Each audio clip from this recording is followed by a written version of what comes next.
ఓం సాయిరామ్. సమర్థ సద్గురు శ్రీ సాయినాథ్ మహారాజ్కి జై. ముందుగా మన సాయి భక్తులందరికీ కూడాను నమస్కారం అండి. అందరూ కూడా సుఖంగా, సంతోషంగా, ఆరోగ్యంగా బాగుండాలని మనస్ఫూర్తిగా కోరుకుంటున్నాను. ఈరోజు వీడియో మొదలు పెడుతున్నాను. ఇక ఈరోజు వీడియోలో బాబాగారు ఏం చెప్పబోతున్నారు అని అంటే, తల్లి చూడగానే నా పాదాలను తాకమ్మ, తాకిన క్షణమే నీకు ఖచ్చితంగా నువ్వు అడిగినది నిర్లక్ష్యం చేయకుండా నష్టం వాటిల్లకుండా నీకు ఇవ్వబోతున్నాను తల్లి. చాలా అద్భుతమైనటువంటి సందేశాన్ని మనకు అందించబోతున్నారు బాబా గారు. ఏం చెప్పినా కూడా మన జీవితంలో మంచి జరగాలనే బాబాగారు ఈ సందేశాలను ఇస్తూ ఉంటారు. ఎవరైతే చూడగానే బాబాగారి పాదాలను తాకుతారో వాళ్ళందరికీ కూడా బాబాగారు అందిస్తున్న గొప్ప సందేశం ఒక చిన్న కథ రూపంలో ఈరోజు తెలుసుకుందామండి. ఒక ఊరిలో ఒక వ్యక్తి చెప్పులు కుట్టుకుంటూ జీవనం సాగించేవాడు. అతని 2 కుమారులు ఉండేవారు. అతను తయారు చేసిన చెప్పులను ఒక కొడుకుల చేతికి ఇచ్చి ఊర్లో అమ్ముకురమ్మని చెబుతూ ఉండేవారు. అలా వచ్చేటప్పుడు కావలసిన సరుకులను తీసుకురమ్మని కూడా చెప్తూ ఉండేవారు. ఇద్దరికీ కూడా ఎలాగ చెప్పేవారు. చెప్పులు తీసుకొని ఎప్పుడూ కూడాను అలా చెప్పులు తీసుకొని ఊర్లోకి అలా వెళ్ళారు. అలా ఇద్దరు అన్నదమ్ములు మాట్లాడుకుంటూ వెళ్తారు. పక్క ఊరిలో జనాభా ఎక్కువగా ఉంటుంది కాబట్టి అక్కడికి వెళ్ళి మన చెప్పులు తొందరగా కొనుగోలు అవుతాయి అని మాట్లాడుకుంటూ వెళ్తారు. అలా ఒక ఊర్లోకి అడుగు పెట్టగానే ఒక తల్లి కొడుకు ఇద్దరు నడుచుకుంటూ వస్తూ ఉంటారు. ఆ చిన్న పిల్లాడికి ఒక ముళ్ళు గుచ్చుకుంటుంది. ఆ నొప్పితో ఆ పిల్లవాడు బాధపడుతూ అమ్మని చెప్పులు తీసుకుని అడుగుతాడు. అలాగే తోటి స్నేహితులతో కూడా ఆటలాడడానికి కూడా వెళ్తే బాగుంటాయి కదమ్మా అని అమ్మని తీసుకోమని చెప్తూ ఉంటాడు. అప్పుడు అలా అడుగుతూ ఉంటే పిల్లవాడి అమ్మేమో, ఇప్పటికిప్పుడు చెప్పులంటే డబ్బులు ఎక్కువగా ఉండాలి కదా బాబు, ఇప్పుడు అవ్వదులే, ఎప్పుడైనా తీసిస్తా అని అంటుంది. ఈ అన్నదమ్ములు ఇద్దరూ కూడా చెప్పులు తీసుకొని సరాసరి వారి దగ్గరికి వస్తారు. అలా వచ్చి చెప్పులు కావాలా అని అడిగితే ఆ తల్లి ఒకసారి బేరమాడుతుంది. ఎంత అవుతున్నాయి, మా కొడుకుకి సరిపడా చెప్పులైతే ఉన్నాయా అని అడుగుతూ ఉంటుంది. అప్పుడు వీరేమో ఉన్నాయని చెప్పి చెప్పులు చేతికి ఇవ్వగానే చూసి బాగున్నాయని చెప్పి ఎంత అని అడిగితే 4 అణాలు అని చెబుతారు. 4 అణాలు ఇవ్వడానికి నాకు అంత స్తోమత లేదు అని చెప్పి తిరిగి ఆ చెప్పులు వెనక్కి ఇచ్చేసి ఆ పిల్లవాడిని తీసుకుని వెళ్ళిపోతుంది. అప్పుడు అన్నదమ్ములు ఇలా మాట్లాడుకుంటారు, అయ్యో ఆ పిల్లవాడికి ముళ్ళు గుచ్చుకొని ఎంత బాధపడుతున్నారో, ఆ పిల్లవాడు చెప్పులు వేసుకొని ఉంటే ఎంత బాగున్ను, అయినా చెప్పులు లేకుండా 2 అణాలకే అమ్మాల్సింది కదా, మనం చెప్పులు లేకుండా ఎలా నడుస్తాడు అని అనుకుంటూ ఉంటారు. అప్పుడు ఎందుకు అంత చెప్పావు అని తమ్ముడిని అంటాడు. అప్పుడు అన్న ఇలా అంటాడు, అయినా వాళ్ళు చెప్పులు తీసుకున్న రకం కాదు, వాడి దగ్గర డబ్బు లేదని నాకు తెలుసు అని అంటాడు. అలా ఇద్దరు మాట్లాడుకుంటూ ముందుకు సాగిపోతూ ఉంటారు. అలా వెళ్తూ ఉండగా ఒక వ్యక్తి వచ్చి చెప్పులు అడుగుతాడు. ఎంత అని అడిగితే ఇద్దరూ ఒక 2 అణాలు అని అంటారు. మరొకరు 4 అణాలు అంటారు. ఒక్కొక్కరు ఒక్కొక్కటి చెబుతారు. అప్పుడు అతను ఏంటి ఒక్కొక్కరు ఒక్కొక్క రేటు చెబుతున్నారు, అసలు 2 అనాలా 4 అనాలా అని అడుగుతారు. అలా ఏమీ లేదు, నా దగ్గర ఉన్న చెప్పులు నాణ్యతమైనవి, అందుకని నేను 4 అనాలు అని అమ్ముతున్నాను. అతని దగ్గరవి తక్కువగా ఉన్నాయి, అందుకని అతను 2 అనాలకే అమ్ముతున్నారు. రెండింటినీ చూస్తే ఒకేలాగా ఉన్నాయి, నాకు తక్కువ ధరకే కావాలి అని చెప్పి అతను తక్కువ ధర ఇచ్చి తీసుకుని వెళ్ళిపోతాడు. అప్పుడు చిన్నోడిని తిడతాడు, నువ్వు ఇలా చేయటం వల్ల నువ్వు ఊరికే ఉండవని చెప్తావు, చెప్పులు బాధ్యతగా నాన్న నాకు అప్పగించారు, నేను ఎలాగైనా సరే కష్టపడి అమ్ముతాను, నువ్వు నాతో పాటు ఎలా అయినా ఊరికేరా అంతేకాని అని చెప్తాడు. అలా పెద్దవాడేమో నాన్న చెప్పిన ప్రకారం అమ్మకుండా నువ్వు 1 అణ 2 అణాలు ఎక్కువగా డబ్బు తీసుకొని ఇతరులు అమ్ముతున్నావు, ఈ విషయం మాత్రం తమ్ముడికి నచ్చలేదు. అయినా సరే వాదులాడుకుంటూ ఇద్దరు సరాసరి అమ్ముకుంటూ ఇంటికి బయలుదేరారు. అలాగే వాళ్ళ నాన్న చెప్పిన ప్రకారం దారిలో కొన్ని సరుకులు తీసుకుని ఇంటికి బయలుదేరారు. అలా చేరుకున్న తర్వాత వాళ్ళ నాన్నకు సరుకులు తెచ్చిన అలా ఇంటికి చేరాక వాళ్ళ నాన్నకు సరుకులు తెచ్చిచ్చి మిగిలిన డబ్బును కూడా చేతికిస్తారు. తమ్ముడు వాళ్ళ నాన్నకు విషయం జరిగిందంతా వివరిస్తాడు. నాన్న నువ్వు చెప్పిన ప్రకారం కాకుండా 2 అణాలు ఎక్కువ తీసుకొని చెప్పులో అమ్మాడు అని తమ్ముడు నాన్నతో అంటే అప్పుడు పెద్దోడు నీకేం తెలీదు, నువ్వు ఊరికే ఉండు నాన్న, వీడి వల్ల ఇంకా ఎక్కువ రావాల్సిన డబ్బు కూడా రాలేకపోయింది, ఎక్కడ చూసినా తక్కువ ధరకే అమ్మాలని చూశాడు, వీడి వల్లనే ఇంకా తక్కువ డబ్బు వచ్చింది అని చెప్పి వాదులాడతాడు. అదేంటిరా, నేను చెప్పింది 4 అణాలు కాదు 2 అణాలు తీసుకోమని చెప్పాను కదా, నువ్వు ఎందుకు 4 అణాలు తీసుకున్నావు, అలా తీసుకోవటం తప్పు అని చెప్తాడు. వాళ్ళ నాన్న రేపటి నుంచి నేను చెప్పినవి విధంగా 2 అణాలు మాత్రమే అమ్ము, సొంత తెలివితేటలు ఉపయోగించవద్దు అని చెప్తాడు. వాళ్ళ నాన్న అప్పుడు మరుసటి రోజు కూడా ఇదే విధంగా కొన్ని జతల చెప్పులు ఇచ్చి ఇద్దరిని మళ్ళీ ఊరిలోకి పంపుతాడు. అలా ఇద్దరూ కలిసి ఊరి చివరిదాకా వెళ్తారు. ఊరి చివరిదాకా వెళ్ళిన తర్వాత రాము ఇలా అంటాడు, ఒరే రాము, నువ్వు వేరే ఊరికి వెళ్ళు, అక్కడ వెళ్ళి చెప్పులు అమ్మిరా, నువ్వు ఎంత సంపాదిస్తావో ఈరోజు నేను చూస్తాను అని చెప్తాడు. వేరే ఊరికి పంపుతాడు. రాము ఇలా అంటాడు, నాన్న చెప్పింది ఇద్దరూ కలిసి చెప్పులు అమ్ముకొని రమ్మని, కానీ ఇంటికి వెళ్ళిన తర్వాత నాన్న ఏమైనా అంటే అది నువ్వే పడాలి అని చెబుతారు. రాము అలా ఇద్దరు చెరొక వైపుకి వెళ్ళి అమ్ముతారు. అలా రాము కొద్దిసేపు అయ్యాక వెళ్ళిన తర్వాత ఒక వ్యక్తి వస్తారు. వ్యక్తి వచ్చి చెప్పులు అడుగుతాడు. ఏంటయ్యా అని అడిగితే 4 అణాలని చెప్తాడు. అదేంటి చాలా ఎక్కువ చెబుతున్నావే అని అంటాడు.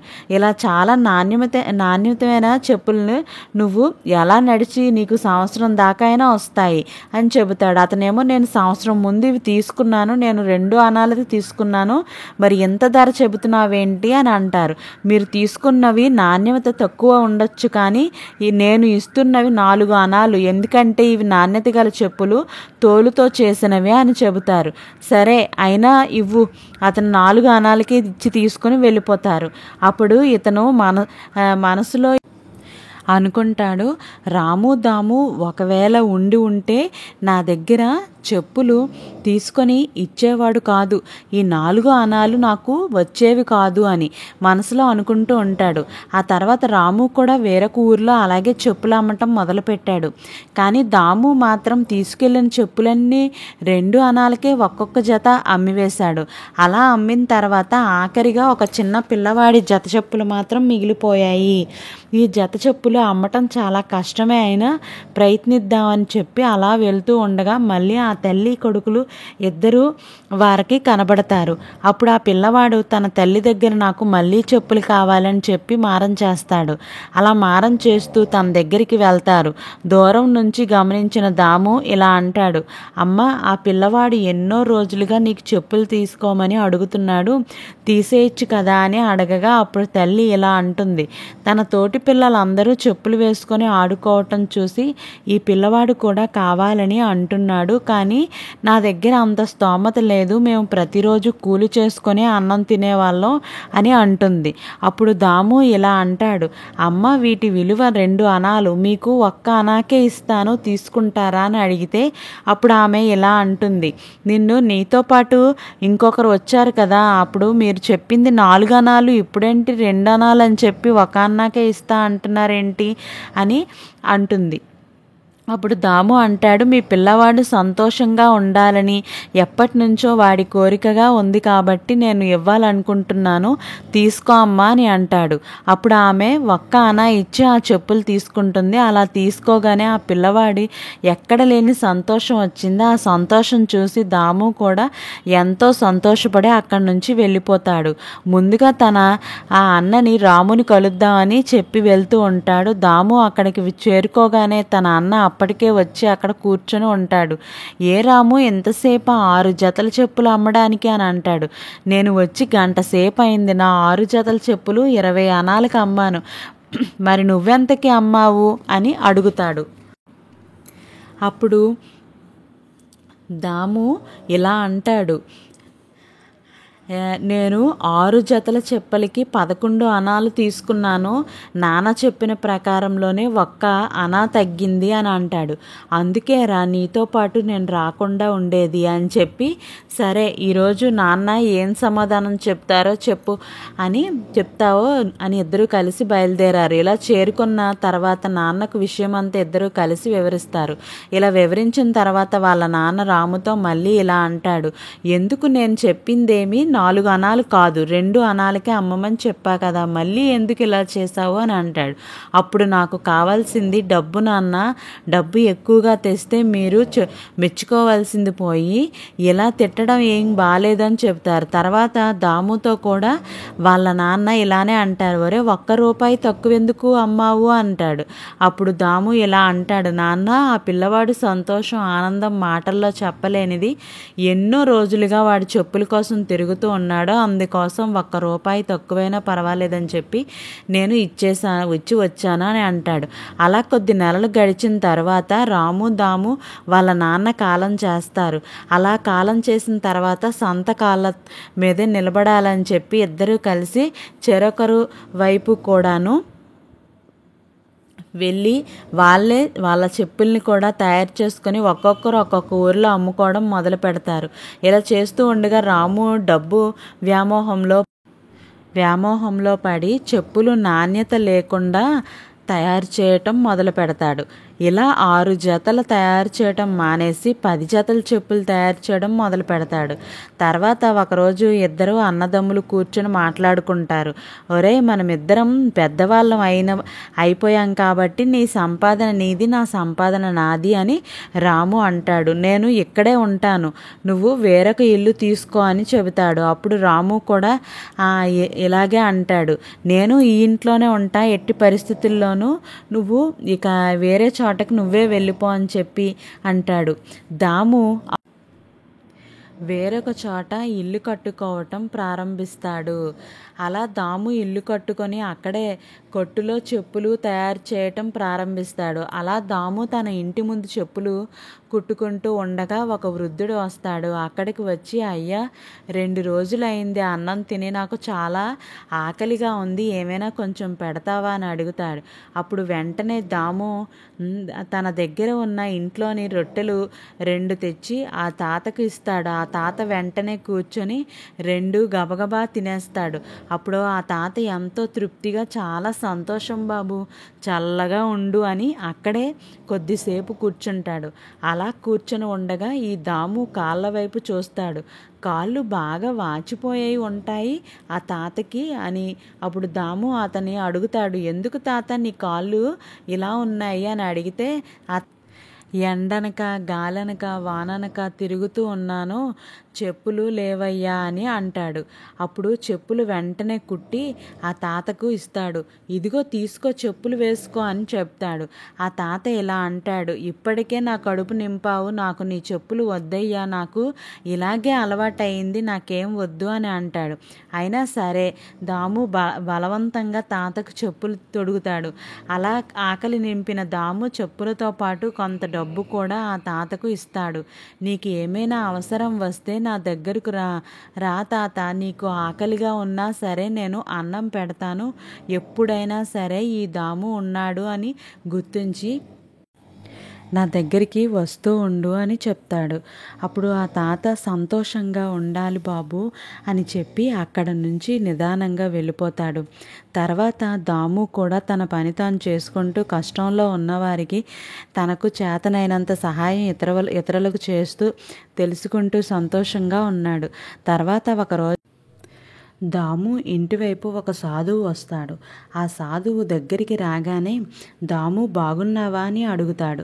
అప్పుడు దాము ఆశ్చర్యంగా చూసి ఆ సాధువుకు నమస్కారం చెప్పి, నేను నిన్ను ఎప్పుడూ చూడలేదు, నా పేరు నీకు ఎలా తెలుసు అని అడుగుతాడు. అప్పుడు ఆ సాధువు ఇలా అంటాడు, నాకు నువ్వు బాగా తెలుసు, కానీ నేనే నీకు తెలియదు. ఎందుకంటే నువ్వు చేసిన దాన ధర్మాలు, ఎన్నో మంచి పనులు నాకు ఎంతగానో నచ్చాయి. నీకొచ్చే కొద్దిపాటి సంపాదనని కూడా ఇతరులతో పంచుకుంటూ ఎంతో సంతోషంగా ఉన్నావో అప్పుడు దాము ఇలా అంటాడు, అదేమీ లేదు, నా ముందు ఎవరైనా బాధపడితే నేను చూడలేను, నా వంతు సహాయం నేను చేయగలను అంతే అని చెబుతాడు. అప్పుడు సాధువు ఇలా అంటాడు, నీ దగ్గర కొంత డబ్బు ఉన్నా సరే నువ్వు ఎంత సహాయం చేస్తున్నావు, అదే నీ దగ్గర ఎక్కువ డబ్బు ఉంటే ఇంకెంత సహాయం చేస్తావో అని చెప్పి, నా దగ్గర ఒక వజ్రం ఉంది, ఆ వజ్రాన్ని తీసుకొని నీకు కావాల్సినంత డబ్బుని పోగు చేసుకొని ఇతరులకు కూడా సహాయం చేయి అని చెప్పి ఆ వజ్రం ఇవ్వబోతుండగా అప్పుడు దాము ఇలా అంటాడు, నా చేతులు మంచిగా లేవు, ఆ వజ్రాన్ని ఒక గుడ్డలో కట్టి ఇక్కడే నా పక్కన పెట్టు అని చెబుతాడు. అది విని ఆ చేతులు కడుక్కొని తీసుకుంటాను అని చెప్తాడు. అలా చెప్పగా ఆ సాధువు వెళ్ళిపోతారు. అప్పుడు అలా గడుస్తున్న సమయంలో దాము దగ్గరికి వారి అన్న రాము వస్తాడు. రాము రాగానే అతని యోగక్షేమాలన్నీ దాము అడుగుతాడు. అప్పుడు రాము ఇలా అంటాడు, నా పరిస్థితి ఏమీ బాగోలేదు, నా దుకాణం కూడా మూసివేస్తున్నాను, చెప్పులతో నాణ్యత లేకపోవటం వల్ల ఆ చెప్పుల్ని తిరిగి నాకే ఇచ్చేస్తున్నారు, దాంతోపాటు డబ్బులు కూడా ఇవ్వమని బేరాలు ఆడుతున్నారు. అప్పుడు దాము ఇలా చేయకురా అని చెప్తే, నీకు ఇవన్నీ తెలియదు, ఇలాగే ఉంటుంది అని చెప్పావు, నేను మొదటి నుండి నీకు చెబుతూనే ఉన్నాను, నాణ్యతను తగ్గించవద్దు, దాంతోపాటే డబ్బులు కూడా ఎక్కువ తీసుకుంటున్నావు, అందుకే నీకు ఇలా జరిగిందని అంటాడు. అవును దాము, నువ్వు చెప్పింది ఖచ్చితంగా ఇదే జరిగింది అని చెప్తాడు. అయితే ఇప్పటికీ నేను చాలా బాగుండేవాడిని, ఇప్పుడు చూడు నా పరిస్థితి ఎలా ఉందో, దుకాణం ఎక్కడ పెట్టి నన్ను గుర్తించట్లేదు, నా దగ్గర చెప్పులు కొనడం మానేస్తున్నారు. అప్పుడు దాము ఇలా అంటారు, నువ్వేం బాధపడకు, ఇక మీదట నువ్వు నాతో పాటు ఇక్కడే ఉండు, నేను చూసుకుంటాను, నా వ్యాపారం బాగానే ఉంది అని చెప్తాడు. అలా ఇద్దరూ కలిసి తమ వృత్తులను కొనసాగిస్తూ ఉంటారు. అలా ఒకరోజు ఆ సాధువు వజ్రం ఇచ్చిన సాధువు మళ్ళీ తిరిగి వస్తారు. తిరిగి వచ్చి దాముతో ఇలా అంటారు, అదేంటి దాము, నువ్వు ఇంకా అలాగే ఉన్నావే, ఆ వజ్రం నీకు సొంత ఇల్లు కట్టుకోలేదా, సొంత వ్యాపారం పెట్టుకోలేదా అని అడుగుతాడు. అప్పుడు దాము ఇలా అంటాడు, మీరు ఎక్కడ అసలు వజ్రం పెట్టారో అక్కడే ఉంది, నేను చూడను కూడా చూడలేదు, ఎందుకంటే అది చూస్తే నాలో వ్యామోహం మొదలవుతుంది, నన్ను డబ్బు మీద ఆశ కలిగిస్తూ ఉంటుంది, కాబట్టి ఇప్పుడు ఉన్న సంతోషం నాకు చాలు, ఇప్పుడు నా వ్యాపారం ఎంత చక్కగా నడుస్తుందో నాకు అది చాలు అని అంటాడు. అప్పుడు ఆ సాధువు చాలా సంతోషంగా, నీకు మంచి భవిష్యత్తు ఉంటుంది, నీ జీవితంలో అందరూ కూడా నీకు అయిన వాళ్ళే ఉంటారు, నువ్వు ఇలాగే 10 మందికి సహాయం చేస్తూ మంచిగా ఉండు అని చెప్పి ఆ సాధువు అక్కడి నుంచి వెళ్ళిపోయారు. ఇక అప్పటి నుంచి రాము కూడా ఎలాంటి అన్యాయం చేయకుండా దాముతో పాటే కలిసి అక్కడే ఉండి నివసిస్తూ తన వృత్తిని కొనసాగిస్తూ ఇద్దరూ కలిసి చక్కగా జీవనం కొనసాగించారు. ఈ కథని బట్టి బాబా గారు చెప్పబోతున్నది ఏంటి అంటే, మన జీవితంలో ఎప్పుడైతే మన కష్టాలన్నీ నమ్ముకొని బ్రతుకుతామో దానికి విలువ ఎక్కువగా ఉంటుంది. తల్లి, నీ జీవితంలో ఎన్ని ఇబ్బందులు ఎదురైనా సరే నీ కష్టాన్నే నమ్ముకో, నీ పనిని నువ్వు చక్కగా చేసుకుంటూ వెళ్ళు, ఎన్ని అడ్డంకులు వచ్చినా సరే దానికి ఈ సాయి తోడుగా ఉండి రక్షిస్తాడని నమ్ము. ఎప్పుడైతే నువ్వు ఒకరికి మోసం చేసి బ్రతకాలి అని ఆశపడతావో ఆ క్షణమే నీ ఎదుగుదల పడిపోతుంది. ఎందుకంటే ఒకరికి అన్యాయం చేస్తే భగవంతుడు కూడా నీకు చూస్తూ ఊరుకోడు కదా తల్లి. తప్పు లేదులే, నడుస్తూ ఉంటే నేను చూస్తూ ఊరుకుంటానా, తప్పకుండా ఆ మనిషిని మంచి మార్గంలో నడిపించడానికే ప్రయత్నం కూడా చేస్తాను తల్లి. నీ బాధలు ఎన్ని ఉన్నా సరే ఈ సాయితో చెప్పుకుంటూ చూడగానే నా పాదాలని తాకిన క్షణమే నీ కోరికని ఇచ్చేస్తున్నాను, వెంటనే తీసుకో అమ్మా. ఎప్పుడైతే నిర్లక్ష్యంతో నువ్వు నన్ను దూరం పెడతావో ఆ క్షణం నువ్వు ఇంకా కష్టాలనే అనుభవించవలసి వస్తుంది. ఈ సాయి తోడు లేకపోతే నీ జీవితం అంధకారంలో ఉన్నట్లే అనిపిస్తుంది. కాబట్టి ఈ సాయి మాటలను జాగ్రత్తగా వినమ్మా. ఈ సందేశం ఆంతర్యం తెలుసుకో, నేను ఎందుకు చెప్తున్నానో అర్థం చేసుకో బిడ్డ, నీ జీవితం బాగుంటుంది అని బాబా గారు ఈరోజు ఒక అద్భుతమైనటువంటి సందేశాన్ని మనకి అందించారు పంపించారండి ఈ సందేశం. నచ్చిన వారందరూ కూడా శ్రద్ధ సబూరి అని కామెంట్ చేయండి. అలాగే 10 మందికి అందేలాగా ఈ వీడియోస్ని అన్నీ లైక్ చేయండి. మళ్ళీ ఇంకొక మంచి వీడియోతో మీ ముందుకు వస్తాను. అంతవరకు సెలవు. సర్వే జన సుఖినో భవంతు. Thank you for watching.